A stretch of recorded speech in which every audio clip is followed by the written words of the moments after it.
What happens when a 30-year monopoly ends overnight? November 2024.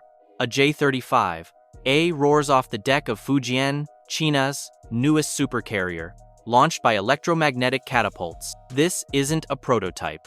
This isn't a test flight. This is a production-ready stealth fighter, fully armed and combat-capable. America put the F-35C to sea in 2019. 5 years head start. 5 years to perfect carrier integration. Yet today, U.S. Navy squadrons are still dealing with software glitches, catapult problems, and readiness gaps that are quietly eating away at their advantage. So how did China, starting from zero carrier stealth experience, manage to catch up to the world's most advanced naval power in less than a decade? The answer exposes a high-risk strategy that's already shifting the balance of power in the Pacific. For 3 decades, only one country could launch 5th-generation fighters from a moving flight deck. That era just ended. The F-35C was designed specifically to prevent this. Larger wings for carrier ops, reinforced landing gear, built from day one for catapults and arresting wires. Every advantage on paper. But here's the problem. When your aircraft are grounded by software bugs, when flight costs make commanders hesitate on aggressive training, when 5 years after entering service, your squadrons still aren't fully mission capable, those advantages don't mean much. China didn't just catch up, they might be pulling ahead. China watched every stumble, and instead of copying the American approach, they did something smarter. They learned from America's mistakes and built a system optimized for speed, not perfection. The central question: how did China's J-35 program succeed where the far more expensive, technologically superior F-35C struggled? And what does this shift mean for the balance of naval power in a future Taiwan Strait conflict? The F-35C is the carrier variant of America's Joint Strike Fighter, a technological marvel with sensor fusion, stealth coatings, and networking capabilities no other aircraft can match. It costs roughly $100 million per unit. Each flight hour runs about $36,000. It was designed to operate from Nimitz and Ford-class supercarriers, equipped with steam and electromagnetic catapults. The J-35A is China's answer, a twin-engine stealth fighter derived from the FC-31 program.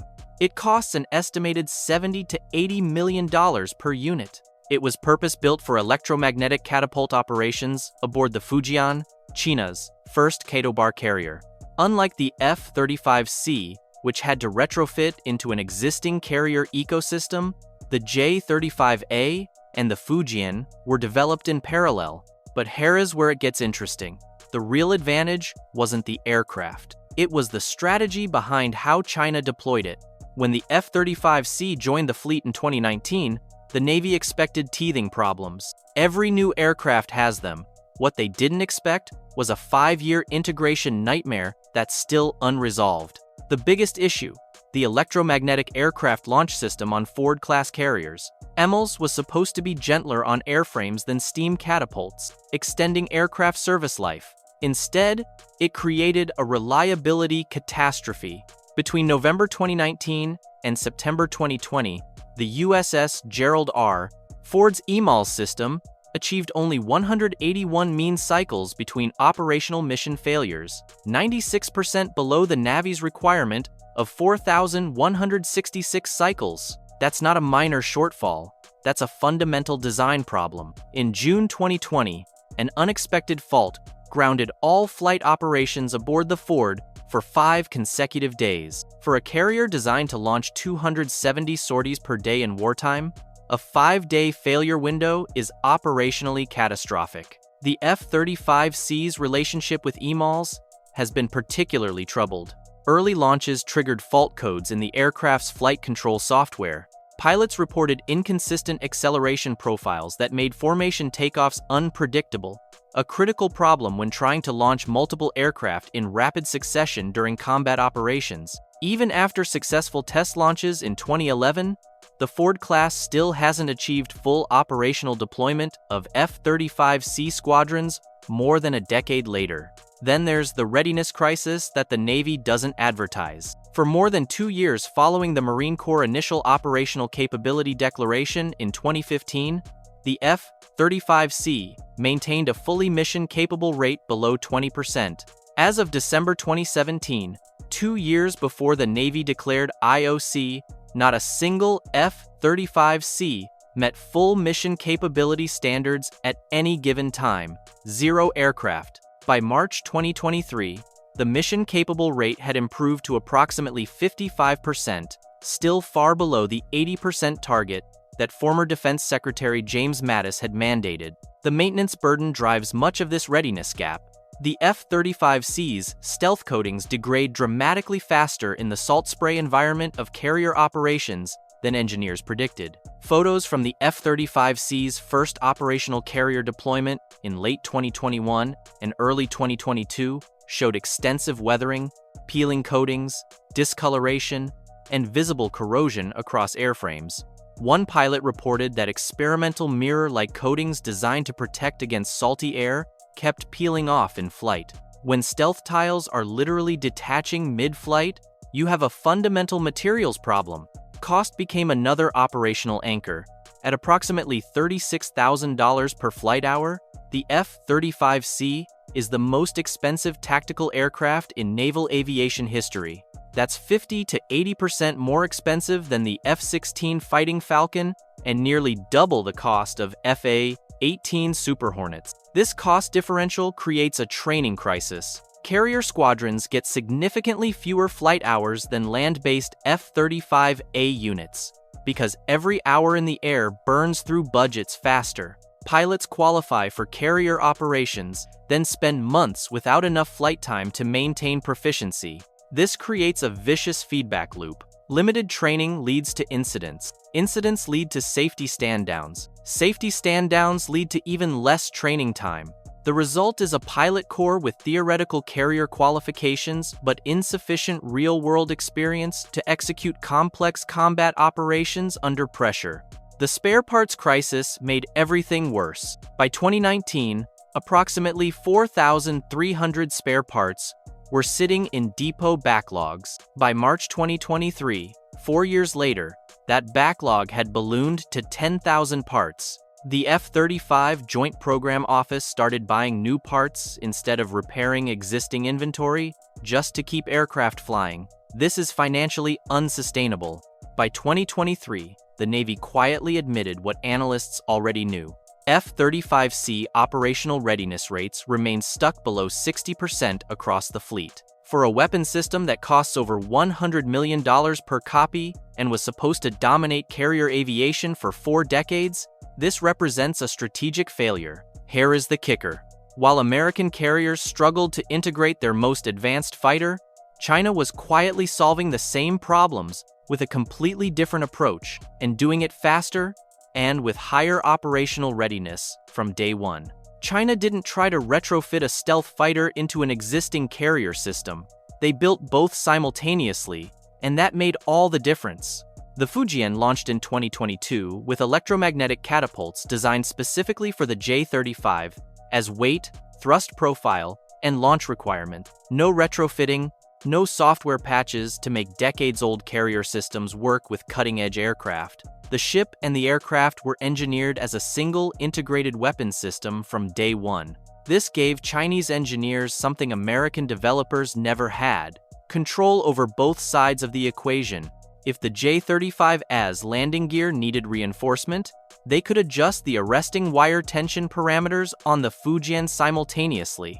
If catapult acceleration curves needed tweaking, they could modify both the EMAL software and the aircraft's flight control system in parallel development cycles. The cost advantage was equally strategic. By designing the J-35A with carrier operations as the primary mission, not as a variant of a land-based fighter, China avoided the compromises that plagued the F-35C.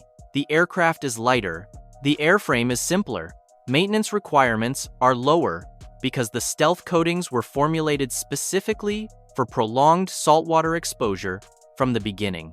Estimated per flight hour costs for the J-35A run between $20,000 and $25,000, roughly 30% cheaper than the F-35C. That translates into more flight hours, more training, higher pilot proficiency, and crucially, less hesitation to use the aircraft aggressively in combat. But there's one problem nobody's talking about. Speed has costs that don't show up in budget spreadsheets. The J-35A is not as advanced as the F-35C, not even close. Sensor fusion, the F-35C's ability to combine data from radar, infrared sensors, and networked systems into a single tactical picture, is generations ahead of anything China has fielded. American pilots describe it as fighting with perfect information while the enemy flies blind. The J-35. As avionics are improving, but they're still 5 to 7 years behind in processing power and software sophistication. Stealth characteristics also favor the F-35C, the J-35, as radar cross-section is larger, likely in the range of 0.3 to 0.5 square meters, compared to the F-35C's rumored 0.0001 to 0.005 square meters. In a beyond visual range engagement, the F-35C would detect and engage a J-35A long before the Chinese aircraft knew it was being targeted. So why does the J-35A matter? Because China didn't build it to win dogfights against the F-35C. They built it to contest carrier operations in the Western Pacific, and for that mission, being operational trumps being perfect. In a Taiwan Strait scenario, the J-35A doesn't need to achieve air superiority.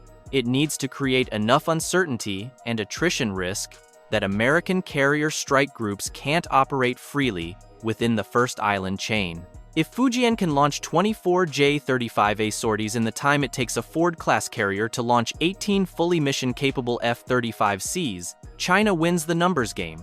When the J-35A completed its first arrested landing on the Fujian in November 2024, it wasn't just a technical milestone. It was a signal. The landing demonstrated full electromagnetic catapult integration. No faults, no aborts. The aircraft launched, completed a mission profile, and recovered aboard ship, with weapons pylons installed and full combat weight. This wasn't a stripped-down test bird. It was a production configuration aircraft, proving the entire system works as designed. What happened next is even more significant. Within 60 days, Chinese state media showed multiple J-35A aircraft conducting simultaneous operations from Fujian. Flight deck crews are launching and recovering aircraft in rapid succession.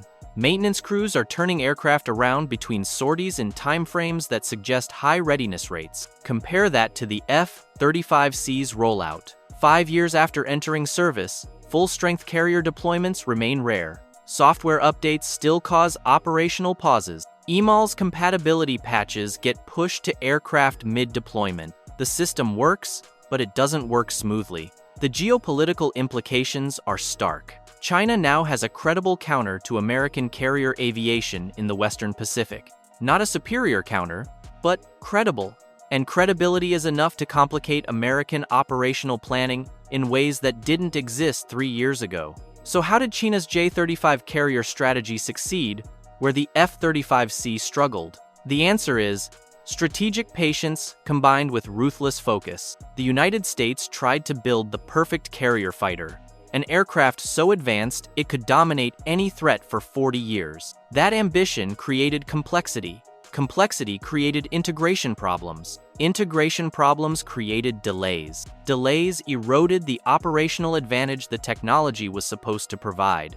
China built a good enough carrier fighter and optimized everything around getting it operational quickly. They accepted technological gaps. They prioritized system integration over individual platform superiority. They designed the carrier and the aircraft together. Instead of forcing them to work retroactively, the result is an operational system that's 80% as capable, but 100% deployed. First, technological superiority doesn't guarantee operational advantage. The F-35C is the better aircraft in almost every measurable way, but if it spends more time in maintenance than in the air, that superiority becomes theoretical. China proved that readiness and numbers can offset technological gaps in a naval conflict where sustained sortie generation determines outcomes. Second, The parallel development model is now the gold standard for complex military systems. Building the platform and the deployment ecosystem simultaneously eliminates the integration nightmares that have plagued American programs for 2 decades. Other nations are watching and learning. Third, the Western Pacific balance of power just shifted. American carriers can no longer assume uncontested air superiority within 1,000 miles of the Chinese mainland. The J-35A won't win every engagement, but it forces American strike groups to operate differently, more cautiously, at greater distances, with higher attrition risk. That's a strategic victory even without firing a shot. The question now isn't whether China can field carrier-based stealth fighters. They can. The question is how many they'll build, how quickly they'll deploy them, and whether the United States can solve its integration problems before the gap widens further. China has already started construction on a 4th carrier, likely equipped with advanced EMALs and designed for increased J-35A capacity. The plan is projecting 6 carrier strike groups by 2035, each capable of sustained stealth operations. Meanwhile, the U.S. Navy is still working through F-35C software updates and trying to push readiness rates above 60%. The next 5 years will determine whether the J-35A was a temporary tactical surprise or the beginning of a permanent shift in naval aviation dominance. And what happens next will determine whether American carriers can still project power in the one region where it matters most. If you found this breakdown gripping, make sure to like, share, and subscribe. Your support keeps this channel soaring.